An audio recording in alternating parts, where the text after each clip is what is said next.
Upang maiwasan ang abala at hindi inaasahang disgrasya, alamin natin ang mga dapat at hindi dapat dalhin kung tayo ay pupunta sa Manila North Cemetery ngayong Undas 2025. Bago pumasok ang mga pupunta sa Manila North Cemetery, ay mahigpit na seguridad ang pinapatupad ng Philippine National Police kung saan nagkakaroon ng mga inspeksyon sa kanilang mga agamitan.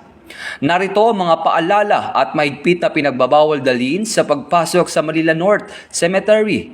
Una, pagdadala ng baril at lahat ng uri ng matatalim na bagay tulad ng kutsilyo, cutter, spatula at iba pa.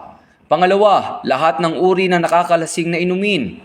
Pangatlo, mga alagang hayop gaya ng aso, pusa at iba pa. Pang-apat, gitara, malalakas na sound system at speaker. Pang-lima, bagay na madaling magliyab gaya ng alkohol, thinner at iba pa. Patuloy naman na nagpapaalala ang Pambansang Pulisya ng Pilipinas na maging alerto sa lahat ng oras para masiguro ang payapang paggunita sa undas. Situation last year tsaka ngayon mo? Kasi nung isang taon niya, maluwag, wala siyang bantay. Ngayon, marami safe kung pumapasok. So, ano po masasabi niyo sa preparation ng local government saka ng Philippine National Police? Okay po, okay. Ramdam niyo po na safe kayo? Opo. Ma'am, ano na lang po yung mensahe niyo sa mga kapwa niyo rin na pupunta rito sa Manila North? Sana po lahat ng pumunta dito sa Manila North, sana yung mga patalim nyo, wala kayong mga dala. Tapos pag nasa loob kayo, safe naman kayo dito sa cemetery. Para lahat safe po? Opo. May pag-cooperate lang po? Opo.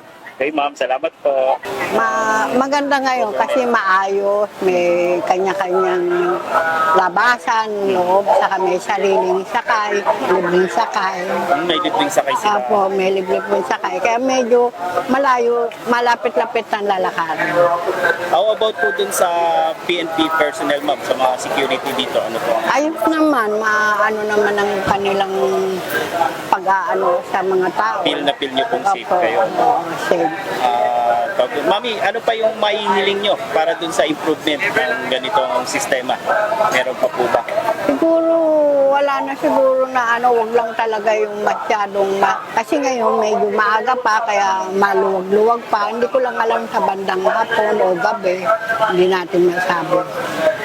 Ano na lang po yung masasabi nyo pa sa pupunta rito sa Manila North? Maging maingat sila sa mandurukot, yung mga bata, ingatan, kailangan may tag yung bata na may pangalan para hindi sila mawala. Good morning po, ako po si Lieutenant Colonel Rexon Gonzales Layog, Station Commander ng Santa Cruz Police Station. Sa ngayon po, peaceful po ang ating North Cemetery. Sa katunayan, ang mga nakumpiska lang po natin ay karamihan po ay mga sigarilyo lamang po.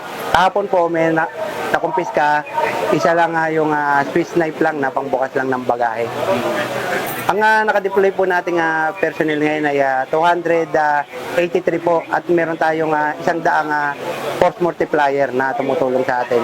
Mula dito sa Manila North Cemetery, ako ang inyong Police News Network Correspondent, Patrolman Edwin Baris, alagad ng batas, taga-taguyod ng Balitang Pulis.